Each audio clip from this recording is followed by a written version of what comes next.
बेटा दामाद जी तुम्हें कब से फोन कर रहे हैं, तुम एक बार फोन उठाकर बात तो कर लो बेटा। नहीं माँ, मुझे इनसे कोई भी बात नहीं करनी है। अरे बेटा ऐसी छोटी छोटी बातों से इतना नाराज नहीं होते। नहीं मम्मी, जब मैंने इनसे कहा कि आप ही चलकर मेरे साथ मेरे मायके में रुकिए तो ये कहते हैं कि मुझे बहुत काम है, और जब मैं अपने ससुराल में रहती हूँ तो ये कोई भी काम तो करते नहीं है, ले देकर सारा दिन बस घर में ही रहते हैं, और दुकान तो सिर्फ भैया और पापा जी ही संभालते हैं। देखो अंजलि, ऐसी छोटी छोटी बातों को कभी भी पकड़ कर नहीं बैठते हैं। अरे मम्मी, मैं भी ये छोटी छोटी बातों को कहाँ पकड़ती हूँ। अरे अगर ये मुझे अकेले में मना करते ना मम्मी, तो मुझे इतना बुरा बिल्कुल भी नहीं लगता, लेकिन वहाँ पर तो मेरी सास नंद सभी लोग खड़े थे और इन्होंने उन सब के सामने ही मेरे मुंह पर मना कर दिया। अब आप ही बताए ना मम्मी कि उन लोगों के सामने मेरी क्या इज्जत रह गई। वो लोग तो यही सोचेंगे ना कि मैं जबरदस्ती इन्हें अपने साथ रखने की कोशिश कर रही हूँ। लेकिन बेटा यहाँ तुम्हारी ये जिद भी तो गलत है। अरे दामाद जी तुम्हें यहाँ तक छोड़ने आ गए, इतना ही बहुत है, और भला तुम्हें इससे ज्यादा क्या चाहिए। ये जरूरी नहीं है कि तुम जितने दिन यहाँ पर रहो कि उतने ही दिन दामाद जी भी यहीं आकर रुके।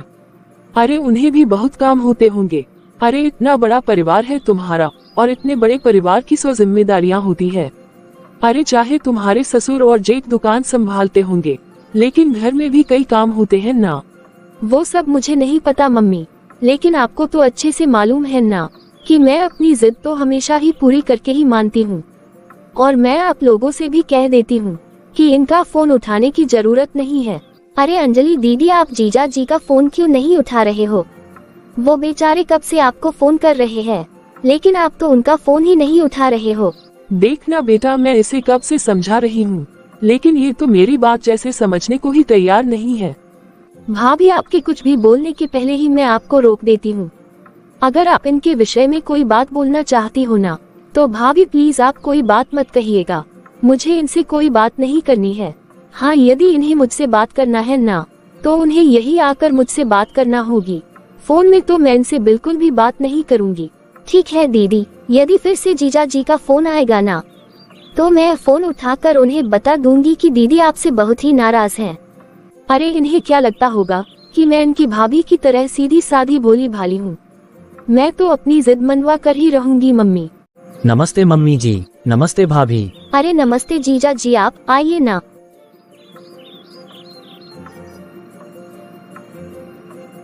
अरे अंजलि, अब तू कहाँ चल दी बेटा? मम्मी, मैं अपने कमरे में जा रही हूँ और मुझे किसी से भी कोई बात नहीं करनी है। ये सब क्या चल रहा है बेटा? मैं देख रही हूँ कि हर 1-2 महीने में तुम लोगों के बीच में ऐसे ही छोटी छोटी बात पर अनबन क्यों होते रहती है। अब ऐसा है ना मम्मी जी कि अंजलि हर 1-2 महीने में अपने मायके आने की जिद लेकर बैठ जाती है, और मैं उसे कहता हूँ कि ठीक है मैं तुम्हें छोड़कर आ जाऊंगा, लेकिन अंजलि अपनी जिद लेकर बैठ जाती है। ये कहती है कि जितने दिन मैं मायके में रुकूंगी उतने ही दिन आप भी मेरे साथ वहाँ पर रुकिए। अब 1-2 दिनों की बात हो मम्मी जी तो मैं रुक ही जाऊं, लेकिन अंजलि तो हर 2-3 महीने में आती है और 15-20 दिन के पहले वापस जाती नहीं है। मम्मी जी मेरी भी तो कुछ जिम्मेदारियां हैं। अब आप ही बताइए, मैं इतने दिनों तक यहाँ आकर रुकूंगा तो आप लोगों को अच्छा थोड़ी ना लगेगा। अरे ना दामाद जी, भला ये भी क्या बात हुई? ऐसी कोई बात नहीं है, भला इसमें हमें क्यों बुरा लगेगा? वो ऐसा है ना मम्मी जी, घर में मेरी भी कुछ जिम्मेदारियां हैं। अरे भला आपकी घर में क्या जिम्मेदारियां हैं? आखिर आप दिन भर घर में करते ही क्या हैं? मैं सच कहती हूँ मम्मी कि ये 1 घंटे के लिए भी दुकान नहीं जाते हैं। दुकान तो सिर्फ बड़े भैया और पापा जी ही संभालते हैं। ये तो बस पूरे टाइम घर में या तो मोबाइल चलाते रहते हैं और या फिर टीवी ही देखते रहते हैं, या फिर कुछ नहीं तो अपने दोस्तों के साथ बाहर जाकर एंजॉय करते रहते हैं। अरे मैं कहती हूँ इस तरह से अपना समय बर्बाद करने से अच्छा है कि आप मेरे साथ मेरे मायके चलिए, लेकिन ये तो है कि मेरी बात मानने को तैयार ही नहीं होते। जीजा जी, ये तो बहुत ही गलत बात है। आपको भी अपने घर में कुछ जिम्मेदारियाँ उठानी चाहिए। वो ऐसा है ना भाभी जी, अभी पापा और भैया है ना घर की जिम्मेदारियां और दुकान की जिम्मेदारियां उठाने के लिए, इसलिए अभी मम्मी नहीं चाहती है कि अभी से घर की और दुकान की सारी जिम्मेदारियां मेरे ऊपर आ जाए। और मम्मी का यही कहना है कि अभी तो मेरे घूमने फिरने और खाने पीने के दिन हैं। यही तो सबसे बड़ी समस्या है मम्मी। जब ये घर में कोई दूसरी जिम्मेदारियां उठाते ही नहीं है, तो फिर अपने बेकार के दोस्तों के साथ घूमने से अच्छा है ना कि ये मेरे साथ समय बिताएं और मेरे साथ मेरे मायके में आकर रहा करें। अच्छा ठीक है मम्मी जी, अब मैं ना आपकी बेटी की नाराजगी भी दूर करता हूँ कि जब तुम अगली बार अपने मायके में रहने आओगी तो मैं भी तुम्हारे साथ यहाँ आकर रहूंगा। ओके। अरे अंजलि, अब तो तुम अपना गुस्सा थूक दो और खुश हो जाओ। अरे तुम दोनों भी ना एक बच्चे के माता पिता हो गए हो, लेकिन तुम दोनों अभी भी बच्चों की तरह बातें करते हो, छोटी छोटी बात पर बच्चों की तरह झगड़ा करते रहते हो और बच्चों की तरह ही जिद करते हो और फिर थोड़ी देर में मान भी जाते हो। ठीक है जी, चलो इसी बात पर हम पानी पूरी खा कर आते हैं। तो चलो फिर, देर किस बात की है, चलो मैं अभी तुम्हें पानी पूरी खिला कर ले आता हूँ। फिर अंजलि बड़ी ही आसानी से मान जाती है और फिर दोनों पति पत्नी पानी पूरी खाने चले जाते हैं। मम्मी जी, ये दीदी और जीजा जी भी ना बिल्कुल बच्चों की तरह ही हरकतें करते हैं। हाँ बहू, तुमने बिल्कुल सही कहा बेटा, ना जाने इन दोनों को कब अक्ल आएगी। अरे भाल, कौन मानेगा इस बात को कि ये दोनों एक बच्चे के माता पिता हैं, बल्कि ये दोनों खुद ही अपने बचपने से बाहर नहीं आ रहे हैं।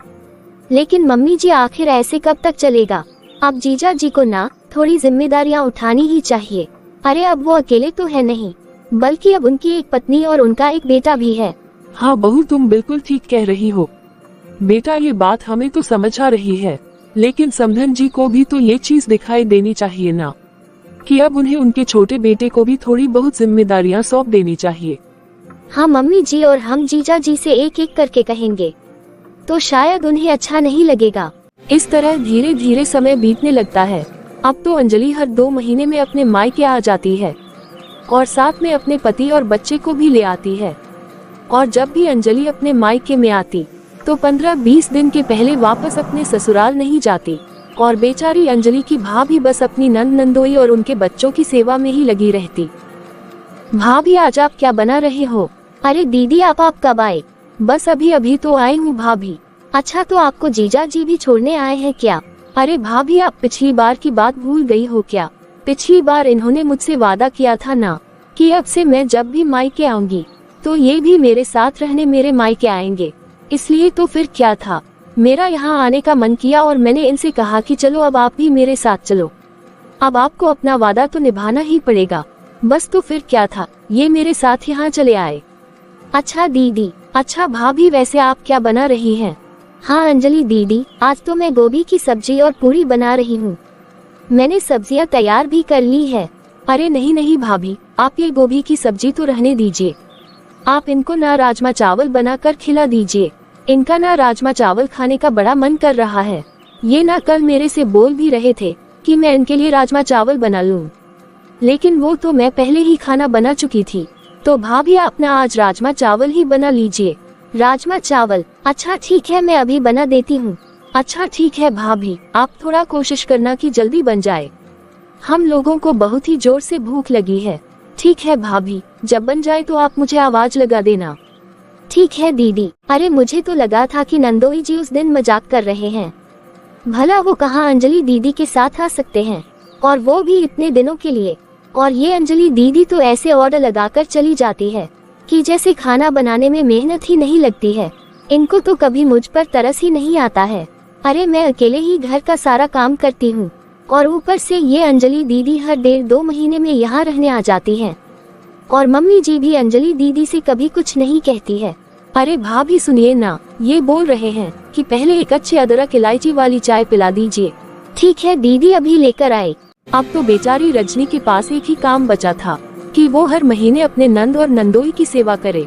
फिर दूसरे दिन, मम्मी जी, ये अंजलि दीदी और जीजा जी कहीं दिखाई नहीं दे रहे हैं। क्या अंजलि दीदी अपने ससुराल वापस चले गई? अरे कहाँ बेटा, ये जो अंजलि की सहेली है ना प्रिया, वो भी आई हुई है दामाद जी के साथ अपने मायके में। तो उसी ने अंजलि को फोन किया था कि अंजलि तुम पुनीत जी को लेकर आ जाओ, हम मूवी देखने चलते हैं। तो वो पुनीत के साथ मूवी देखने गई है। वैसे मम्मी जी, अगर आप बुरा ना माने तो मैं आपसे एक बात कहूँ। अरे हाँ हाँ कहो ना बेटा, मैंने क्या तुम्हें कभी भी अपनी अंजलि से कम समझा है क्या? अरे मैंने तो हमेशा यही सोचा है कि मेरी एक नहीं बल्कि 2 बेटियां हैं। अरे बेटा, मैं तो कभी भी तुम्हारी किसी बात का बुरा नहीं मानती हूँ। बेटा, तुम्हें जो भी कहना है बिना किसी चिंता के कहो।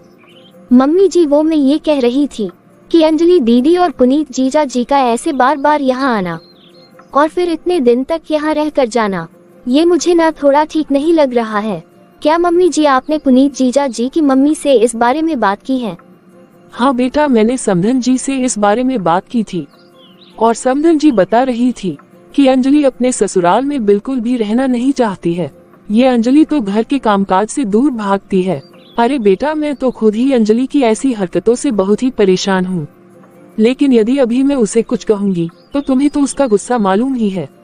इसलिए बेटा, बस मैं सही मौके का इंतजार कर रही हूँ कि जैसे ही मुझे कोई सही मौका मिले और मैं इस लड़की को समझा सकूं कि अब ये कोई छोटी बच्ची नहीं है और ना ही अब ये कोई कुंवारी लड़की है जो ये इस तरह से हर काम से भागती रहेगी, बल्कि अब ये एक बच्चे की माँ बन चुकी है। अरे अब मैं अंजलि की क्या बात करूं, दामाद जी भी तो ऐसे ही हैं। तुम चिंता मत करो बेटा, मुझे जैसे ही मौका मिलेगा मैं अंजलि को समझाऊंगी। ठीक है, कोई बात नहीं मम्मी जी। वैसे मम्मी जी आप अंजलि दीदी को ना थोड़ा बहुत घर के कामकाज में मेरी मदद करने के लिए कहिए, क्योंकि मम्मी जी मैं ना अकेले ही सारा काम करके बहुत ही थक जाती हूँ।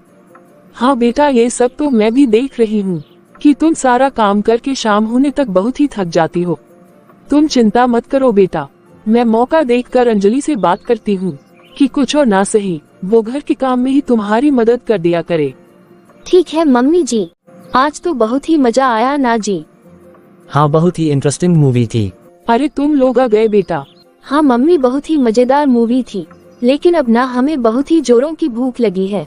भाभी आज आपने खाने में क्या बनाया है? लेकिन दीदी मम्मी जी तो बता रही थी कि आज आप लोग बाहर से डिनर करके ही लौटेंगे, तो इसलिए मैंने आप लोगों के लिए खाना नहीं बनाया। हाँ भाभी, हमारा प्लान तो था कि हम बाहर से ही डिनर करके आएंगे, लेकिन वो क्या है ना कि रिया के घर से फोन आ गया था कि उसका बेबी बहुत ही रो रहा है, तो भाभी इसलिए हम लोग बिना डिनर करे ही लौट आए। अच्छा कोई बात नहीं बेटा, तुम एक काम करो अंजलि, जाओ तुम भाभी के साथ दाल चावल ही बना लो, क्योंकि हम सब लोगों ने तो खाना खा लिया है। मम्मी आप ये मुझे क्या बोल रहे हो कि मैं खाना बनाऊंगी? एक तो वैसे ही मैं इतना थक के आई हूँ और आप मुझे खाना बनाने को कह रहे हो। अब मुझसे तो कुछ काम नहीं होगा, मैं बता देती हूँ। अरे अंजलि, मेरे सिर में बहुत ही ज्यादा दर्द हो रहा है, तुम प्लीज मेरे लिए एक कप अच्छी अदरक वाली चाय बना दो। मैं कमरे में आराम कर रहा हूँ। हाँ ठीक है जी, आप आराम कीजिए, मैं अभी आपके लिए अच्छी सी अदरक वाली चाय बना कर लाती हूँ।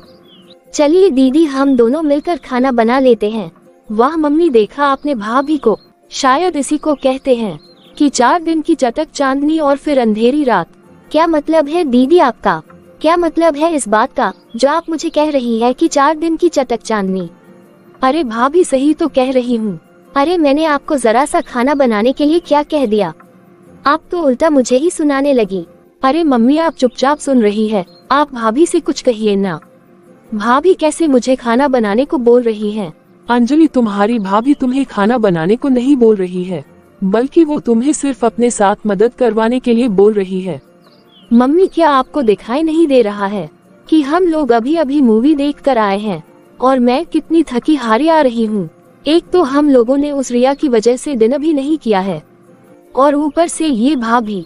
अरे भाभी तो जरा सा खाना बनाने के लिए कितने नखरे दिखा रही है। यही तो मैं आपसे कह रही हूँ दीदी कि जरा सा ही तो खाना बनाना है, तो आप मेरे साथ चलकर मेरी मदद कर दीजिए, तो फिर मैं भी जल्दी फ्री हो जाऊंगी। अरे आप तो आराम से बैठकर मूवी देखकर आए हैं, तो सोचो फिर भी आप थक गई हैं। लेकिन क्या मैं सुबह से घर में आराम से बैठी हुई थी? अरे मैं तो सुबह से काम में लगी हुई थी। अगर आप मुझे पहले ही कह देती कि आप लोग खाना घर आकर ही खाएंगे, तो मैं सभी के खाने के साथ आपका खाना भी बना लेती। एक तो मैंने अकेले ही चिंटू को संभाला है सारा दिन भर उसने कितना उछल कूद किया है, ऊपर से घर का सारा काम भी किया। देखो भाभी, ये आपका काम है, इसलिए खाना तो आपको ही बनाना चाहिए। देखिए दीदी, बहुत हो गया, अब मैंने बहुत सहन कर किया है। अब आप मेरी बात अच्छे से सुन लीजिए और अच्छे से समझ भी लीजिए। मैंने सिर्फ अपने सास ससुर और पति देव का ठेका लेकर रखा है, तुम्हारा नहीं। समझ आई ना मेरी बात? मम्मी सुना आपने क्या कहा भाभी ने? अरे तुम शांत रहो अंजलि और जाओ अपनी भाभी की मदद कर दो। भाभी, आप जरा सोच समझ कर बात कीजिए। अरे मैं क्या सोच समझ कर बात करूं? मैं सही तो कह रही हूँ ना दीदी? मैंने आपका, आपके पति का और बच्चे का ठेका लेकर नहीं रखा है। अरे मैं भी इंसान हूँ और मैं भी थक जाती हूँ। जब तक मेरे में सहन शक्ति थी ना, तब तक मैंने चुपचाप से सब कुछ सह लिया। लेकिन भला ये भी क्या बात हुई कि आप हर 2 महीने में अपना मुंह उठाकर आ जाती हो और महीना महीना भर रह कर जाती हो, और आप मुझसे तो बिल्कुल नौकरानी की तरह काम करवाती है, और आप मुझसे अपने बच्चे की और अपने पति की सेवा करवाती है। अरे ठीक है कि ये आपका मायका है, आपका यहाँ आने का पूरा हक बनता है, लेकिन इसका मतलब ये नहीं कि जब भी आप लोग यहाँ आओ और मुझे एक नौकरानी ही समझने लग जाओ। आप चाहे जितने मर्जी दिनों के लिए आओ, लेकिन कम से कम मेरी काम में थोड़ी मदद तो करवा ही सकती हो। इसलिए अब बहुत हो गया दीदी, अब तो मैं ये सब कुछ और नहीं सह सकती। मम्मी देखा ना आपने, मुझे कैसे बोल रही है भाभी। देखिए भाभी, जब ये सास ससुर और पति आपका है तो नंद भी तो आपकी हुई ना। भला आप अपनी नंद को सबसे अलग क्यों कर रही है? नहीं दीदी, मैंने अपनी नंद को बिल्कुल भी अलग नहीं किया है। लेकिन दीदी मैं आपसे एक बात सच सच कहूँ, मुझे ना आप जैसी नंद तो बिल्कुल भी नहीं चाहिए। अरे मैं मानती हूँ कि नंद की सेवा होनी चाहिए, लेकिन जो 2, 4, 10 दिन के लिए रहने आए उसकी सेवा होनी चाहिए। लेकिन जो आपकी तरह पूरी जिंदगी के लिए अपने मायके में बसने आ जाए, ऐसी नंद की सेवा तो मैं नहीं कर पाऊंगी। माँ देखा आपने, सुना आपने। माँ आप बैठे बैठे सुने और देखे जा रही हो। आप भाभी को कुछ बोलिए ना। अरे भाभी, मुझे कितना कुछ सुनाए जा रही है और आप है कि भाभी से कुछ कह ही नहीं रही हो। देखिए दीदी, भला कौन ऐसी नंद को पसंद करेगा जो शादी के बाद भी ससुराल ना जाकर अपने मायके में ही बसना चाहती हो। अरे मैं आपकी सेवा करूं, आपके पति की सेवा करूं और बच्चे की भी सेवा करूं। देखिए दीदी, ये सब मेरे बस की बात नहीं है।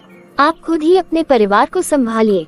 देख रहे हो मम्मी आप। अरे कुछ बोलो ना मम्मी, आप तो ऐसे ही चुपचाप क्या सुन रही हो? अरे बेटा मैं क्या बोलूं, मुझे तो कुछ भी समझ में नहीं आ रहा है। अरे दीदी, आप सुबह शाम किचन में मेरे साथ हाथ बटाए और घर के कामों में भी मेरा साथ दीजिए, तब तो ठीक है दीदी। वरना अगर आप घर के काम में मेरा हाथ नहीं बटा सकते ना, तो आप अपनी पसंद का खाना और जीजा जी की पसंद का खाना खुद ही बनाए और उन्हें खिलाए। मुझे कोई फर्क नहीं पड़ने वाला। देखा माँ आपने, सुन लिया आपने। अरे कैसे आपकी लाडली बहू मेरे से अपनी जबान चला रही है। मम्मी भाभी को तो जरा भी शर्म नहीं आ रही है कि अपनी नंद से ऐसे बात की जाती है क्या? अरे भाभी की नजरों में ना अपनी नंद के लिए जरा भी इज्जत नहीं है माँ। देखिए दीदी, इज्जत तो बहुत है, लेकिन कम से कम आप अपनी इज्जत बनाने वाला कोई काम भी तो कीजिए। देखिए दीदी, यदि आप अपने ससुराल से ना यहाँ 8-10 दिनों के लिए रहने आती, तो मैं भी आपकी सेवा करने में कभी भी कोई भी कमी नहीं करती। आपको एक गिलास भी पानी उठाकर पीने नहीं देती। आप जो कहती ना दीदी, मैं आपके लिए वही सब करती। लेकिन अब आप मेरी नंद नहीं, बल्कि आप मेरी पाटीदार हो गई हैं। अब तो आपको हमेशा के लिए अपने मायके में ही बसना है, और वो भी अपने पति और बच्चों को लेकर। तो फिर आपको घर के सभी कामों में मेरा साथ तो देना ही होगा ना। आपको मेरे साथ घर के काम तो करने ही पड़ेंगे ना। अगर नहीं तो फिर आप मेरी बात अच्छे से समझ लीजिए दीदी। तो फिर आप ना ये नंद वाली हेकड़ी छोड़ ही दीजिए। सुन लो माँ, अरे तुम्हारी आंखों के सामने सब कुछ हो रहा है और तुम हो कि भाभी को कुछ भी नहीं बोल रही हो। अरे आप अपनी लाडली बहू को कुछ तो कहो। कहीं ऐसा तो नहीं माँ कि आपकी नजरों में भी मैं ही गलत हूँ? देखो अंजलि, मुझे तो ऐसा लगता है कि कहीं ना कहीं तुम्हारी भाभी ठीक ही कह रही है। अरे तुम अपने ससुराल में मुश्किल से 15 दिन ही तो रहती हो। अच्छा माँ, मतलब अब मैं आपके लिए पराई हो गई हूँ? अब क्या इस घर में मेरा कुछ भी हक नहीं रह गया है? अरे यही तो बात है बेटा, कि अगर मैं तेरी भाभी को कुछ कहूँ तो तेरी भाभी गुस्सा हो जाएगी, और अगर तुझे 2 शब्द डांट दूं तो तू घर में रोना धोना मचाकर बैठ जाती है। इसलिए देख बेटा, मैं ना इस घर में तनाव का माहौल नहीं बनाना चाहती हूँ, इसलिए मैं तुम दोनों को ही कुछ कहना ही नहीं चाहती। तो फिर ठीक है माँ, मैं आज ही अपने ससुराल चली जाऊंगी और आज के बाद कभी भी इस घर में कदम नहीं रखूंगी। मैं जा रही हूँ। अरे अंजलि, मेरी बात तो सुनो बेटा। नहीं माँ, अब इस घर में मेरा कोई मान सम्मान नहीं रह गया। मैं अब आप लोगों के लिए बोझ हो गई हूँ। अब मैं इस घर में नहीं रुकना चाहती। मैं अभी वापस चली जाऊंगी मम्मी। अब आप ही बताए ना मम्मी जी कि मैं क्या गलत कह रही हूँ। अरे अंजलि दीदी की सास भी तो यही कह रही है कि वो ले देकर अपने बाल बच्चों को लेकर अपने मायके में ही चली जाती है। अब आप ही देखिए ना मम्मी जी, कि दीदी साल भर में मुश्किल से 1-2 महीने ही अपने ससुराल में बिताती होंगी, और अब तो जीजा जी भी यही रहते हैं। और जीजा जी का तो फिर क्या ही कहना, अरे वो तो अलग ही अपने दामाद होने का हक जताते रहते हैं। उन्हें भी रोज रोज बैठे बैठे सुबह शाम दोपहर को अच्छा अच्छा पकवान चाहिए। तुम सही कह रही हो बहू, मैं दामाद जी को भी देख रही हूँ कि उन्हें भी काम धंधा नौकरी से तो कोई मतलब ही नहीं रह गया। उन्हें तो बस बैठे बैठे अच्छा अच्छा खाने को मिल जाए। हाँ नहीं तो मम्मी जी, जीजा जी या तो बस दिन भर बैठे बैठे मोबाइल चलाते रहेंगे या फिर टीवी देखते रहेंगे। अरे इसके अलावा तो उनके पास अब कोई काम ही नहीं रह गया है। अब आप ही बताएं कि ऐसे में क्या वो आगे चल के अपनी पत्नी और बच्चे की जिम्मेदारी उठा पाएंगे। अब तो दामाद जी को नामजे की आदत हो गई है, वो तो कोई भी काम धाम करना ही नहीं चाहते हैं। अरे और इसमें अंजलि भी कहाँ कम है। अरे उसे भी कोई काम धाम न करना पड़े, बस इसी चक्कर में तो वो दौड़ दौड़ के अपने मायके में आ जाती है। हाँ मम्मी जी, अब तो दीदी और जीजा जी दोनों को ना बैठे बैठे अपनी सेवा करवाने में मजा आने लगा है। अब तो जीजा जी को भी शायद यही लगने लगा है कि उनके लिए इतनी इज्जत काफी है, ऐसे ही उनकी जिंदगी के लिए बस बैठे बैठे समय कट जाए। मम्मी जी, अंजलि दीदी की सास ने मुझे 3-4 बार फोन करके इस विषय में कहा है कि मैं आपको कुछ समझाऊं, कि आप अंजलि को कुछ समझाकर उन्हें अपने ससुराल में रहने के लिए कहे। अरे मैं सब जानती हूँ बेटा, मैं तो उसे कितना ही समझाती हूँ, लेकिन तुम देखती हो ना कि वो जरा जरा सी बात में बस गंगा जमुना बहाने लगती है। ठीक है मम्मी, जा रही हूँ मैं, और आज के बाद कभी आपके घर में कदम भी नहीं रखूंगी। चलिए जी जल्दी आइए, अब यहाँ ना हमारी कोई इज्जत नहीं रह गई है। अरे बेटा ऐसे गुस्से में नहीं जाते हैं, हम तो तुम्हें बस समझा ही रहे हैं। नहीं माँ, अब मैं यहाँ बिल्कुल भी नहीं रुकने वाली। जल्दी आइए जी चिंटू को लेकर, और आज के बाद हम इस घर में आएंगे भी नहीं। अब यहाँ हमारा कोई भी नहीं रह गया है। अरे बेटा अंजलि, तू क्यों इतना तमाशा बना रही है। देख बेटा, अगर तुझे जाना ही है ना तो तू कल सुबह चले जाना, लेकिन बेटा तू ऐसे रात को तमाशा करके मत जा। नहीं माँ, अब मैं नहीं सकूंगी और ना ही इस घर में कभी आऊंगी। देख अंजलि, तू मेरी बात समझने की कोशिश कर बेटा, अभी मत जा तू। अगर तेरे को जाना है ना तो तू कल सुबह चली जाना, प्लीज अभी मत जा बेटा। हाँ अंजलि, मम्मी जी इतना जिद कर रही है तो तुम क्यों बेकार में मम्मी जी का दिल दुखा के जा रही हो। तुम रहने दो, हम अभी नहीं जाते। चलो तुम सामान लेकर अंदर जाओ। अच्छा चलो, मैं ही सामान लेकर अंदर चला जाता हूँ, और चलो अब तुम भी अंदर आ जाओ। अंजलि देखो बेटा, आज तुम मुझे एक बात ना सच सच बताओ कि भला तुम अपने ससुराल में रहना क्यों नहीं चाहती हो। अरे तुम्हें अपने ससुराल में क्या समस्या है। मम्मी मैं आपसे साफ साफ कहूँ, मुझसे ना ये अकेले घर भर के काम काज नहीं होते हैं, और मेरे ससुराल में तो मुझ पर ही अकेले घर का सारा काम डाल देते हैं। अरे मम्मी, मुझे 24 घंटे में 12 घंटे तो किचन में ही खड़े रहना पड़ता है। मम्मी ये सब कुछ ना मेरे बस की बात नहीं है, इसलिए मुझे अपने ससुराल में रहना बिल्कुल भी पसंद नहीं है। इसलिए ही तो मैं अपने मायके आ जाती हूँ। चलो अभी तो तुम ही जाकर दाल चावल बना दो बेटा, फिर कल से अंजलि भी तुम्हारी मदद किया करेगी। जी ठीक है मम्मी जी। अंजलि ये तो गलत बात है ना बेटा। अरे बेटा, सारी बहुओं को अपने ससुराल में तो कामकाज करना ही होता है ना। अब तुम खुद ही देख लो कि तुम्हारी भाभी भी तो करती है। देखिए मम्मी, भाभी खुशी खुशी इसलिए अपने ससुराल में सारे कामकाज करती है क्योंकि उन्हें आप जैसी सास मिली है, लेकिन मेरी सास आप जैसे बिल्कुल भी नहीं है।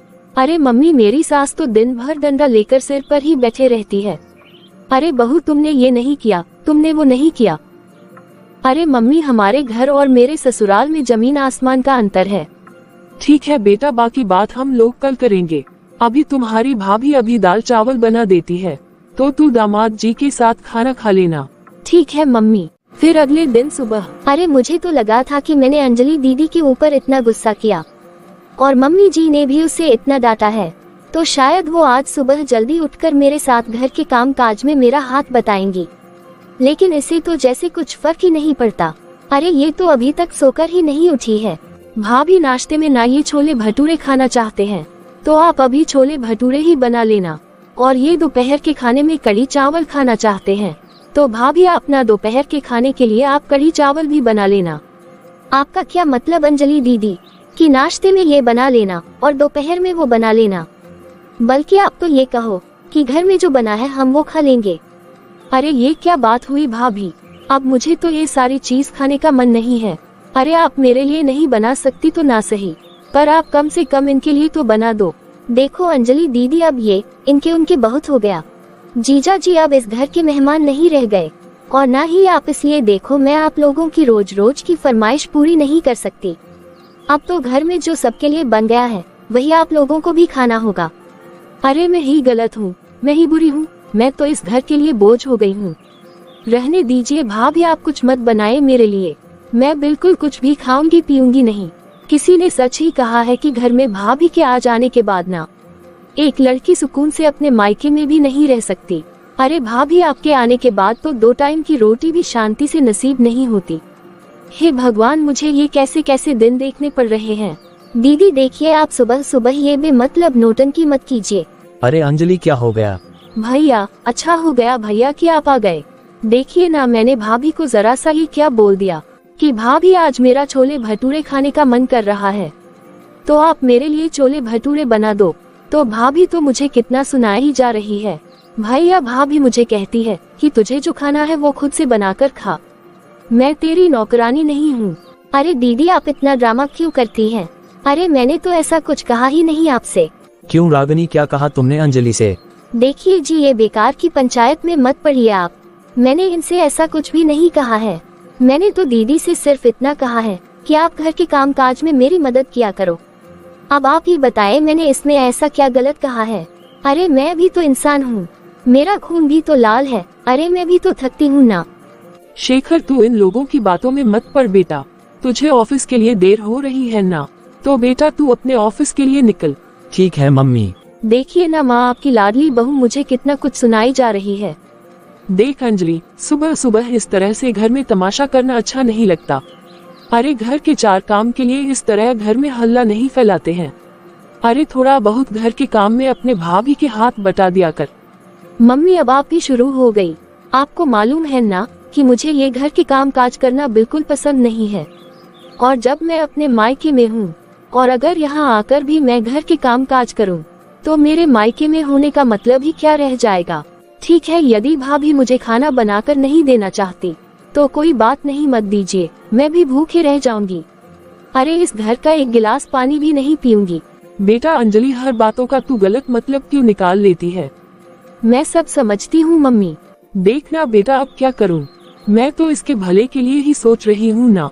अरे मुझे तो समझ ही नहीं आ रहा है कि मैं इस लड़की को कैसे समझाऊं। वैसे मम्मी जी, मेरे पास एक आइडिया है जिससे अंजलि दीदी को भी अपने घर गृहस्थी की याद आ जाएगी। क्या सच में बहू? क्या सच में ऐसा हो सकता है? हाँ मम्मी जी, सच में ऐसा हो सकता है, लेकिन आपको एक काम करना होगा। बता, क्या करना है बेटा, जल्दी बता। तू जैसा कहेगी मैं वैसा ही करूँगी। इस तरह अंजलि की मम्मी और भाभी अंजलि को सबक सिखाने के लिए कोई नया रास्ता ढूंढ निकालती है। फिर थोड़ी देर के बाद, ठीक है बेटा, तू ध्यान से जाना और जल्दी वापस आ जाना। जी मैं कोशिश करूंगी मम्मी जी। चलिए भैया। ठीक है मम्मी जी, चलते हैं हम लोग। हाँ ठीक है बेटा। मम्मी, ये अचानक से भाभी को क्या हुआ जो भाभी अपने भाई को बुलाकर अपने मायके क्यों चली गई? अरे बेटा, उसकी माँ की तबीयत ठीक नहीं है, इसलिए तेरी भाभी अपनी माँ को देखने गई है। अच्छा, तो भाभी 2-3 दिनों में तो वापस आ ही जाएंगी ना? नहीं बेटा, अब उसकी माँ की तबीयत खराब है, तो जब तक ठीक नहीं होगी तब तक वो कैसे आ जाएगी, और वो कब आएगी कब नहीं, अब ये तो वही बताएगी बेटा। अरे भला ये क्या बात हुई माँ? इस बात का क्या मतलब कि वो ही बताएगी? भला वो क्यों बताएगी? क्या भाभी अपने मन की मालकिन है जो वो बताएगी उसे कब आना है और कब नहीं आना है? क्या आप कुछ भी नहीं जानते हो मम्मी? अब क्या आपके होते हुए भाभी अपने मन से आना जाना करेगी? क्या मैं भी क्या करूं बेटा? वैसे उसे अपने मन से फैसले लेना भी तो तूने ही सिखाया है ना। अरे बेटा, तुझे ही देखकर तो वो मुझसे अब कुछ भी पूछना जरूरी नहीं समझती, इसलिए ही तो वो इस बार मुझसे पूछकर नहीं गई है, बल्कि मुझे बताकर गई है। और भला अब तुझे क्यों इतना बुरा लग रहा है? वो मम्मी, वो अच्छा चल, तू अब ये सब छोड़ और शाम के खाने की तैयारी कर। क्या मैं क्यों करूं मम्मी? तो अब और कौन करेगा बेटा? तेरी भाभी तो यहाँ है नहीं, तो भला अब कौन करेगा? अच्छा बेटा, तू एक काम कर, तू चल के मेरे साथ किचन में मेरी मदद कर दे। ठीक है मम्मी। अच्छा तू एक काम कर अंजलि, जल्दी से न तुम आटा गूंथ ले, तब तक मैं आलू की सब्जी फ्राई कर देती हूँ। अरे मम्मी, मैं तो भूल ही गई थी कि अभी थोड़ी देर पहले मुझे रिया का फोन आ रहा था। रिया बोल रही थी कि उसे मुझसे कोई जरूरी बात करनी है। तो मम्मी, मैं अभी रिया के घर से होकर आती हूँ, फिर उसके बाद मैं आपकी मदद करती हूँ। आराधना जी बहुत कोशिश करती है कि उनकी बेटी घर के कामकाज में उनकी मदद करे, लेकिन अंजलि अपनी माँ की मदद बिल्कुल भी नहीं करती है और बेचारी उसकी मम्मी अकेली ही घर का सारा काम करती है। अरे जिस लड़की को अपनी माँ को भी काम करता देखकर तरस नहीं आता, वो भला क्या अपनी भाभी और सास पर तरस खाएगी। अंजलि कुछ ना कुछ नया बहाना बताकर कभी किसी के तो कहीं किसी के घर चली जाती है, और जब घर का सारा काम हो जाता है तब वो घर में वापस आती है। अंजलि को सबक सिखाना तो अब बहुत ही जरूरी हो गया है, क्योंकि ये लड़की सीधी तरह से तो नहीं मानेगी। लगता है कि मुझे अपनी उंगली टेढ़ी करनी ही पड़ेगी, तभी इसको मेरी बात अच्छे से समझ में आएगी, नहीं तो इसको समझाना बहुत ही मुश्किल हो जाएगा। मुझे कुछ ना कुछ तो करना ही पड़ेगा। अंजलि, आजकल खाने पीने में कुछ मजा ही नहीं आ रहा है। अरे तुम्हारी भाभी अपने मायके से कब वापस आएगी? हाँ जी, भाभी को गए तो पूरे 4 दिन हो गए। मैं तो खुद ही बहुत परेशान हो गई हूँ, क्योंकि मुझे भी खाने पीने में कोई मजा ही नहीं आ रहा है। मैं अभी जाकर मम्मी से पूछती हूँ। क्या हुआ बेटा? मम्मी, भाभी को गए तो पूरे 4 दिन हो गए हैं ना। क्या भाभी की माँ की तबीयत अभी तक ठीक नहीं हुई है? भाभी अपने ससुराल वापस क्यों नहीं आ रही है? बेटा, तुम्हारी भाभी बोल रही थी कि वो अभी 1 हफ्ता और नहीं आएगी। अरे भला ये भी क्या बात हुई मम्मी? उन्होंने कहा और आप आराम से मान भी गई। अरे आप भाभी से कहिए कि वो आकर अपना ससुराल संभाले। अरे अब मैं क्या बोलूं बेटा, आजकल की बहुएं कहाँ अपनी सास की बात सुनती है। अच्छा तुम ये सब छोड़ो बेटा, और जाओ तुम लोग कहीं से घूम फिर कर आओ। अरे बेचारा चिंटू भी तो घर में बोर हो जाता है। तुम ऐसा करो कि चिंटू को पार्क में ही लेकर जाओ। क्या बात है मम्मी, आज पहली बार आपने मुझे खुद से कहा है कि हम लोग बाहर घूमने फिरने जाए। अरे बेटा, जरा घूमोगे फिरोगी तो तुम्हारा दिमाग भी थोड़ा ठंडा रहेगा। हाँ मम्मी, वैसे कह तो सही ही रही हो। चलो फिर ठीक है मम्मी, हम घूम फिर कर आते हैं। आराधना जी जानबूझकर अपनी बेटी दामाद को बाहर घूमने भेज देती है, लेकिन वो लोग जब लौट कर आते हैं तो देखते हैं कि आराधना जी तो बीमार पड़ी है। अरे अब तुझे कैसा लग रहा है आराधना? मम्मी, ये क्या हो गया आपको? कुछ नहीं बेटा। अरे तुम कुछ न बोलो आराधना, तुम आराम करो। डॉक्टर ने तुम्हें आराम करने को कहा है ना। देखो बेटा, अंजलि तुम्हारी माँ ना बाजार गई होगी तो ये सड़क पर बेहोश होकर गिरी पड़ी थी। वो तो अचानक से मेरी नजर इस पर पड़ गई, तो हम बहुत ही मुश्किल से तुम्हारी माँ को घर लेकर आए। तो तुम्हारे चाचा ने डॉक्टर को फोन किया और अभी अभी तो डॉक्टर तुम्हारी माँ को देख कर गए हैं। अरे बड़ी भारी कमजोरी आ गई है तुम्हारी माँ को। देखो बेटा, अब तुम्हारी जिम्मेदारी है कि तुम अपनी माँ का ख्याल कैसे रखोगे। अरे आराधना, कुछ खाओगी क्या? अरे एक काम करो बेटा अंजलि, तुम जाओ तुम्हारी माँ के लिए जरा सा दलिया बना दो। ठीक है, मैं अभी बना देती हूँ। मम्मी, आप जल्दी ठीक हो जाएंगी, आप ज्यादा टेंशन मत लीजिए। मैं अभी आपके लिए दलिया लेकर आती हूँ। बस आराधना, तू ऐसी ही पड़ी रह 7-8 दिन तक। तू फिर देखना कि तेरी बेटी की अकल कैसे ठिकाने आ जाएगी। माँ, मैंने आपके लिए खिचड़ी चढ़ा दी है, बस अभी थोड़ी देर में ही तैयार हो जाएगी। ठीक है बेटा, तुम अपनी माँ की अच्छे से देखभाल करो। अब मैं चलती हूँ। और सुनो, डॉक्टर ने तुम्हारी माँ को कम से कम 3 महीने बेड रेस्ट करने के लिए कहा है। इस तरह धीरे धीरे पूरे 4 दिन बीत जाते हैं और फिर अंजलि अकेली ही घर का सारा काम संभालती है। लेकिन अंजलि जिसे काम करने की तो आदत थी नहीं, वो घर के काम काज करके बहुत परेशान हो जाती है। मम्मी, आपकी तबीयत में तो कुछ सुधार आ ही नहीं रहा है। अरे नहीं बेटा, मुझे पहले से काफी ठीक लगने लगा है। मम्मी, यहाँ आपकी तबीयत ठीक नहीं है और वहाँ भाभी अपने मायके में मजे कर रही है। मम्मी, आप भाभी को बोलिए ना कि अब वो यहाँ आकर आपकी सेवा करें। मम्मी, मैं सुबह से शाम तक अकेले ही घर संभालती हूँ। बच्चों का दूध, चाय, नाश्ता, खाना पीना, घर की साफ सफाई। अरे पूरा दिन कामकाज में कैसे निकल जाता है माँ, मुझे तो कुछ पता ही नहीं चलता है और मैं तो थक के चकनाचूर हो जाती हूँ। इसलिए मैं कहती हूँ मम्मी की भाभी को आप यहाँ फोन करके बुलवा लीजिए। अरे यहाँ भी तो आपकी हालत खराब है। भाभी को इस समय यहाँ रहकर आपकी सेवा करनी चाहिए, ना कि उन्हें मायके में रहना चाहिए। और वैसे भी मम्मी भाभी की मम्मी की सेवा करने के लिए उनकी भाभियाँ हैं ना, बल्कि भाभी को तो अपने घर का जरा भी ख्याल नहीं रहा। भाभी तो अपने मायके के चक्कर में अपने ससुराल को भूल गई है और भाभी इतने दिनों से वहीं पड़ी है। ठीक है बेटा, तुम फोन लगा और स्पीकर पर रखो, मैं उसे बात करती हूँ। हाँ लो माँ, मैं अभी फोन लगाती हूँ। अरे ये तो अंजलि दीदी का फोन है। हेलो, हाँ जी दीदी जी, कैसे हो आप? हेलो, हाँ बहू मैं बोल रही हूँ। अरे बेटा मेरी तबीयत ठीक नहीं है, तो बेटा तुम यहाँ आ जाओ ना। अरे मम्मी जी, यहाँ मेरी माँ की भी तो तबीयत ठीक नहीं है ना, इसलिए मुझे आने में तो अभी थोड़ा समय और लगेगा। अरे भाभी भला ये भी क्या तरीका है आपका? अरे क्या मतलब आपका कि अभी और टाइम लगेगा? अब आपकी माँ 4 महीने बीमार रहेगी, तो क्या आप 4 महीने अपने मायके में ही रहेंगी? अरे यहाँ आपकी सास की इतनी तबीयत खराब है, आपकी सास को भी तो आपकी जरूरत है, और आप है कि अपने मायके में जाकर बैठी हैं। अरे भाभी, क्या आपकी माँ आपकी सेवा से ही ठीक होंगी? आपकी माँ की सेवा के लिए तो उनकी बहुएं भी तो है ना। अरे भाभी, तुम तो कम से कम अपनी सास की फिक्र कर लो। क्यों दीदी, आप भी तो अपने मायके में ही बसेरा ले लिया है, तो क्या आपको इसमें कोई बुराई नहीं लगती है? और वैसे भी दीदी, आप तो है ही ना मम्मी जी की सेवा करने के लिए, तो आप ही कर लो ना अपनी मम्मी की सेवा। अरे अगर वो मेरी सास है तो वो आपकी भी तो माँ है ना। अरे दीदी, वो मेरी तो सिर्फ सास है, बल्कि आपकी तो माँ है। तो फिर आप अपने मायके में रहकर आप अपनी माँ की सेवा करें। मैं अपने मायके में रहकर अपनी माँ की सेवा करूंगी। ये भी क्या बात हुई भाभी? देखिए दीदी, मैंने आपको साफ साफ कह दिया है कि मैं नहीं आऊंगी तो मतलब नहीं आऊंगी। जब तक मेरी माँ पूरी तरह से ठीक नहीं होंगी तब तक मैं नहीं आऊंगी। आपको जो भी समझना सोचना है वो समझ लीजिए, इससे मुझे फर्क कोई नहीं पड़ता। अच्छा तो सुनिए भाभी, मैं अपने मम्मी पापा को तो खाना बनाकर खिला लूंगी, लेकिन आपके पति की सेवा कौन करेगा? बताओ, उन्हें कौन खाना बनाकर खिलाएगा? अच्छा ठीक है दीदी, अगर आप पर मेरे पति का पेट ही ज्यादा भारी है तो मैं कल से उन्हें यहीं से टिफिन दे दिया करूंगी, या पॉसिबल हो तो मैं उन्हें भी यहीं पर बुला लूंगी। अरे जब तक मैं अपने मायके में रहूंगी ना, तब तक वो भी अपने ऑफिस से छुट्टी ले लेंगे या फिर यहीं से ऑफिस चले जाएंगे। और हाँ दीदी, आप ये बात मत भूलिए कि यदि वो मेरे पति हैं तो उससे पहले वो भाई भी हैं। ओके बाय दीदी, मैं फोन रखती हूँ। अरे देखा माँ आपने, इसकी जुबान तो कैसे कैंची की तरह चक चक चक चक चलती है। अरे अब जाने देना बेटा, कोई बात नहीं बेटा, कम से कम तू तो है ना मेरे पास। अरे मेरी इतनी प्यारी बेटी है और मेरे इतने प्यारे दामाद हैं, तो मुझे क्या और किसी की जरूरत है।